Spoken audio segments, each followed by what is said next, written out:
दोस्तों, आप सबका स्वागत है आपके ही अपने YouTube चैनल इंडियन क्लास में। इस वीडियो में आप लोग जो है इंग्लिश पढ़ने वाले हैं। इंग्लिश में आपको जो है बेसिक तरीक़ा से स्पोकन के लिए और रीडिंग के लिए आपको पढ़ाया जाएगा, ताकि आपको रीडिंग, राइटिंग और स्पीकिंग में प्रॉब्लम ना हो सके। तो इसलिए आप लोगों को शुरू से यानी बेसिक तरीक़ा से इंग्लिश पढ़ना है। तो इस वीडियो को ध्यान से देखें और भगा करके देखने से आपको जो है बहुत दिक्कत होगी, यानी कुछ ऐसा वर्ड होगा जो छूट जाएगा, तो बाद में उसको फेस करना पड़ेगा आपको। जैसे बोला जाता है कि एक छोटा सा मच्छर इंसान को बना देता है, आप लोग समझ चुके हैं, यानी परेशान कर देता है। इसी तरह आप अगर यदि छोटे छोटे वर्ड को आप लोग छोड़ देते हैं तो आने वाले समय में आपके साथ बड़े पहाड़ बन के वो आ सकता है। तो इसलिए हम लोग बेसिक तरीक़े से छोटे से शुरू करेंगे आज के इस वीडियो में। आज के इंग्लिश में हम लोग लेसन 1 पढ़ने वाले हैं। तो बिफोर वी स्टार्ट, शुरुआत से पहले हम लोग चाहते हैं कि यदि आप मेरे चैनल पर नए हैं तो चैनल को सब्सक्राइब कीजिए और बेल आइकन भी दबा दीजिए, ताकि जब भी कोई वीडियो अपलोड हो तो आप तक नोटिफिकेशन पहुंच सके। सबसे पहले आपको जो है जानना है इस वीडियो में कि अल्फ़ाबेट कितने होते हैं, यानी जो है ABCD में अल्फ़ाबेट कितने होते हैं। तो आप लोग का जवाब आएगा कि 26 होते हैं। यानी ये जवाब यानी उत्तर सही नहीं है। अल्फ़ाबेट 1 होते हैं, क्योंकि एक शब्द है, यानी अल्फ़ाबेट्स एक शब्द है जिसका मतलब होता है वर्णमाला। यानी यहाँ पे आपको लिखे हुए यहाँ पे मिल रहा है कि इसका अर्थ क्या होता है, वर्णमाला होता है। अल्फ़ाबेट वर्णमाला एक ही है, यानी अक्षर जो है 26 होते हैं, यानी 26 अक्षर होते हैं, या उसे आप वर्ड बोल सकते हैं या इंग्लिश में उसे लेटर्स बोल सकते हैं, जो 26 होता है। उसके बाद आपको ध्यान रखना है कि जब भी हम लोग ABCD पढ़ते हैं तो उसमें जो है हम लोग क्या लिखते हैं। तो ABCD में टोटल अक्षर जो है अल्फ़ाबेट्स यानी 1 टोटल 26 है। ये आप लोग जान चुके हैं, जो आपके स्क्रीन पर दिख रहा है यहाँ पे जो लिखा हुआ है टोटल हिंदी और इंग्लिश में दोनों में ABCD लिखा हुआ है। हम आपको बोले थे कि बेसिक तरीक़ा से जाएगा, यानी आप सोचिएगा मत कि मुझे ABCD इंग्लिश यानी याद है तो हम इस वीडियो को छोड़ दें। ये बेसिक तरीक़ा से आपको देखिए कितने अच्छे अच्छे वर्ड इसमें मिलने वाले हैं। फिर उसके बाद जो है जो ABCD होता है उसमें क्या होता है, भवेल और कॉन्सोनेंट होते हैं, 2 होते हैं, जो कि आपके स्क्रीन पर यहाँ पे देखने को मिल रहा है कि अंग्रेजी वर्णमाला में इनके 26 वर्णों को 2 प्रकार में बांटा गया है। एक तो है यहाँ पे दिख रहा है आपको स्वर वर्ण, यानी भवेल इंग्लिश में बोलते हैं, और एक होता है व्यंजन वर्ण, यानी कॉन्सोनेंट इंग्लिश में बोलते हैं। अब उसके बाद भवेल्स कितने होते हैं, तो भवेल्स होते हैं 5। यहाँ पे आपको देखने को मिल रहा है देयर आर 5 भवेल्स, यानी 5 स्वर होते हैं। A-E-I-O-U, यानी 5 आपके स्वर हो गए। और कॉन्सोनेंट होते हैं आपके 21। क्यों? क्योंकि 26 में से आपको 5 निकल जाएगा, माइनस कर दिया जाएगा, तो कितना होगा, से -5 किए तो हम लोग का होगा 21। आप लोग सोचते होंगे कि इंग्लिश लैंग्वेज जो है बहुत कठिन है, तो ऐसा कुछ नहीं है। इंग्लिश लैंग्वेज हिंदी से बहुत ईजी है। देखिए 26 तो इंग्लिश में होता है और हिंदी में 46 होता है। 2 और होते हैं जो आपको पता चलेगा बाद में। फिर कहते हैं कि चलिए इसको जो है हम लोग समझ लेते हैं कि हिंदी के जब हम लोग 46 वर्णमाला याद कर लिए हैं, उसको बोल सकते हैं, उसको लिख सकते हैं, तो इंग्लिश तो 26 है और ही इजी है उससे, तो उससे हम लोग जो है बेहतर तरीक़ा से पढ़ सकते हैं। तो उसमें कोई दिक्कत नहीं है, घबराने की बात नहीं है। आप जब इस चैनल पर आ गए हैं तो बेसिक तरीक़ा से आपको इंग्लिश पढ़ाया जाएगा, जो कि आपके यहाँ पे स्क्रीन पे दिखाया जा रहा है कि कुछ वर्ण यानी हिंदी में भी स्वर वर्ण यानी भवेल्स हैं, और कुछ यहाँ पे आपको जो है व्यंजन दिखाया जा रहा है, जो कि आपके स्क्रीन पर है।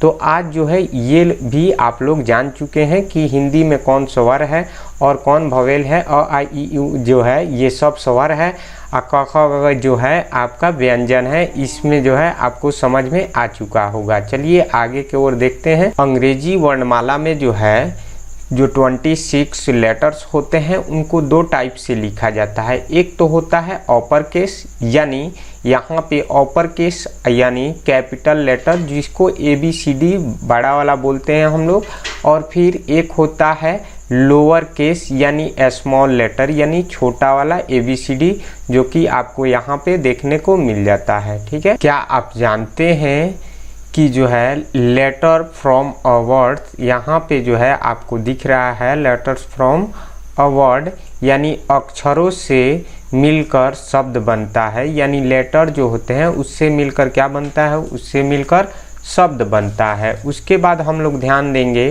कि वर्ड्स फ्रॉम अ सेंटेंस यानी शब्दों से मिलकर क्या बनता है, शब्दों से मिलकर वाक्य बनता है। और फिर उसके बाद है सेंटेंस फ्रॉम अ पैराग्राफ यानी सेंटेंस से मिलकर, यानी यहाँ पे आपको देखने को मिल रहा है कि पैराग्राफ बनता है।